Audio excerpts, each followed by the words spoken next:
aba decide ngempilo yakho ukuthi uzoyena university noma ngeke uzoyi, ukuthi uzowuthola yena ugesi namhlanje noma ngeke uthole, ukuthi amanzi ogesi wathola. Khona abantu abadecidayo ukuthi lokudla okudla ka Shoprite kuyiphi grade. Niyakwazi lokho? Uma ulalelo thisha angeke kube khona abantu ababusa wena uzobusa. You understand? Typical example, kwakhona uIsaka, kwakhona uEsau, bese kuba khona uJakobe. UEsau wayengabalalela abazali, uJakobe wayebalalela. Ekugcineni sithola uJakobe muncane kunoEsau, kodwa ngoba uJakobe alibonga igama likaJesu, alibonga igama likaJesu, uJakobe listened. I want to tell you something. It's very important that you listen. It pays to listen. Those who listened, bakhona imali ongasoze wayihola. Those who listened, baphila impilo ongasoze wena wayiphila. Laba balalelisisa esikoleni, abawufuna umsebenzi wona ofuna bona. Laba balalelisisa esikoleni, abafuna umsebenzi ka Transnet, uTransnet uyasuka. Uthi ubani njengoJoseph. Ngoba uma ulalele awushotelwa. You understand? Kwakusho omunye uthisha wathi thina saya esikoleni namhlanje sisindwa uthoki, abangayanga esikoleni baphethe amasaka. Amasaka ke mntanami wena odelelayo akulindile. Ulindwa amafesholo namaphiki. Usazolibamba iphiki mntaka baba uzulibuke. Uthe wazwangisinda wephiki. Njoba udelela la esikoleni usalindwe ifosholo khona abadesignayo eliyosetshenzwa wena liseligugu. Awutsheni makhelwane. Ithi makhe. Makhe. Yeke lento yakho. Awuyeke lento yakho. Lento wenzana. Uyeke lento le. Khoba makhe, ithi makhe. Uyaguga makhe. Uyaguga. Usazoyizwa lento yenzayo. Zisazokuphihliza ezakhe ingane. Ozokuyizale lapha emthondolo la uyakhona. Ngoba ulaleli. Awutshela lo delelayo khona lo delelayo umaziyo lapha. Ithi yeka lento yenzayo. Iyakujola esikoleni. Akujola esikoleni. Yeyintango. Hayi mtshele yeyintango.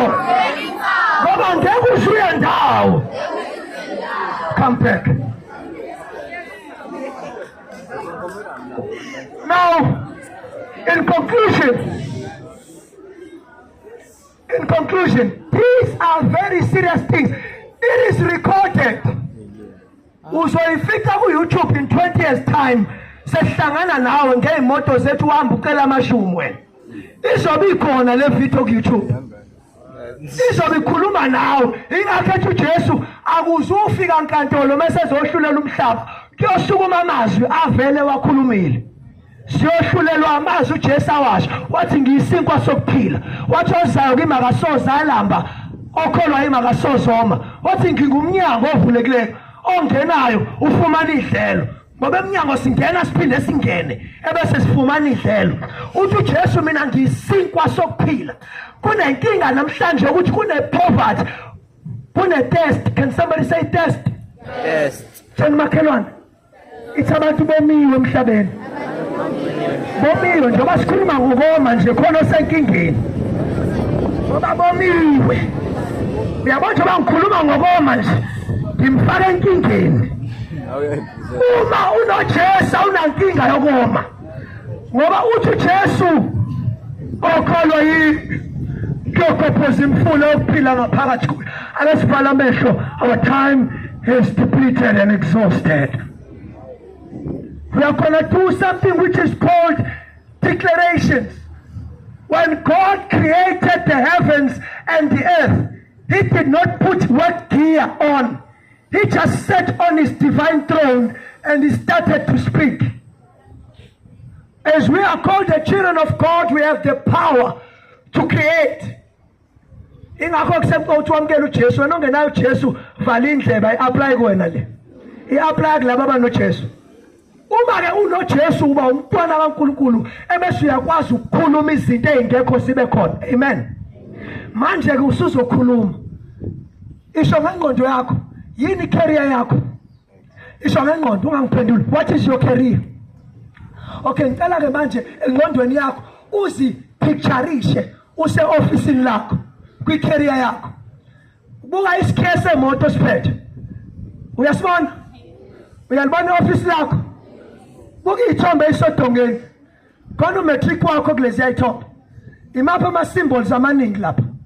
Uyawubona umatric wakho? Hayi bo uyawubona yini? Use-officeini lakho. Okay, awuphume e-officeini lakho uyongena emotweni yakho manje. I-officeini lakho likephi nendawo? Lisemhlanga noma lisemlazi? Ibhilidi noma umthondolo? Ubana uyibonela uphuma kungena emotweni yakho. Yini le moto ongena kuyona? Kule moto kwi-passenger seat kuhleli bani? Uba lo hleli la kwi-passenger seat? Mapebezi. Esandleni sakhe uyifakile iringi. Ya. Okay, sesiya naye emzini wakho manje. Hayi bo uyabona umuzi wakho? Owakho lo muzi uyabona yini? Ingane zami. Ngena ngaphakathi. Mawungena isango livulwa ngesandla noma liyacishiswa. Hayi ungangiphenduli wena obonayo. Awungena ungakanani lo muzi wakho. Kuthatha isikhathi esingakanani ukufika emzini wakho mawusuka esangweni. Ubona bani mawusahamba la usaya emzini wakho ususegcekeni lakho. Open your eyes. That is your life. In 20 years time, in 5 years time, in 10 years time. God bless you. God be with you. My name is Skhumbuzo Shares. You will find me on Facebook. I am Skhumbuzo Shares. Come there. Ask all the questions you want. Get break. Ngizobe ngikhona. Abafuna umkhuleko nokufundiswa ngama declarations. Please come in your numbers. Amen.